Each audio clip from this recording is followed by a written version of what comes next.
আজকের ভিডিওতে আমরা আলোচনা করব ডার্ক ফাইবার কি, ডার্ক ফাইবার কেন ব্যবহার করা হয়। ডার্ক ফাইবার কথাটা শুনলেই একটা রহস্যজনক একটা ভাব চলে আসে যে ডার্ক ফাইবার, বাট এটা আসলে রহস্যজনক তেমন কোনো কিছুই না। জিনিসটা খুবই সিম্পল, আমরা ভেঙে ভেঙে ব্যাখ্যা করব। চলেন। তো শুরুতেই লেটস টক অ্যাবাউট ফাইবার। এখানে ফাইবার বলতে বোঝানো হয় ফাইবার অপটিক কেবল, যেটার মাধ্যমে ইন্টারনেট আসে। এখন প্রশ্ন হলো, ইন্টারনেটের জন্য ফাইবার অপটিক কেবল কেন ব্যবহার করা লাগবে? খুব সংক্ষেপে, ফাইবার অপটিক কেবলটাকে এভাবে চিন্তা করতে পারেন যে কাঁচ দিয়ে বানানো এক ধরনের কেবল, এবং এটা আলোর মাধ্যমে ডেটা ট্রান্সমিট করতে পারে। তার মানে হচ্ছে ফাইবার অপটিক কেবলের মধ্য দিয়ে যখন ইন্টারনেট যায় তখন সেটা আলোর গতিতে যায়, অর্থাৎ অত্যন্ত দ্রুত গতির ইন্টারনেটের জন্য ফাইবার অপটিক কেবল ব্যবহার করা হয়।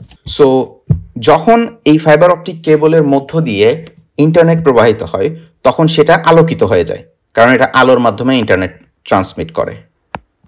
তো বড় বড় কোম্পানিগুলো যখন এই ফাইবার অপটিক কেবল ইনস্টল করে তখন তারা সচরাচর অতিরিক্ত অনেক ফাইবার অপটিক কেবল ইনস্টল করে রাখে, যেন তারা ফিউচারে ইউজ করতে পারে, অথবা তারা এটা ভাড়া দিতে পারে ছোট ছোট কোম্পানির কাছে যাদের এতটা বাজেট নাই যে নিজেদের খরচে তারা ফাইবার অপটিক কেবল ইনস্টল করবে। এ কারণে অনেক ফাইবার অপটিক কেবল আনইউজড থাকে, অর্থাৎ তাদের মধ্য দিয়ে ইন্টারনেট প্রবাহিত হয় না বা ডেটা ট্রান্সমিট হয় না, ফলে সেগুলা আলোকিত হয় না। অ্যান্ড দ্যাটস হাউ এটা আসলে অন্ধকারাচ্ছন্ন থাকে, আর সে কারণে এটাকে বলা হয় অ্যাকচুয়ালি ডার্ক। এই যে এই এক্সাম্পলে দেখতে পাচ্ছেন যে যেহেতু এগুলোর মধ্যে দিয়ে ইন্টারনেট প্রবাহিত হচ্ছে না, সে কারণে এগুলো আলোকিত হচ্ছে না। That's why this two are dark. So এই দুইটাকে আপনি বলতে পারেন যে ডার্ক ফাইবার।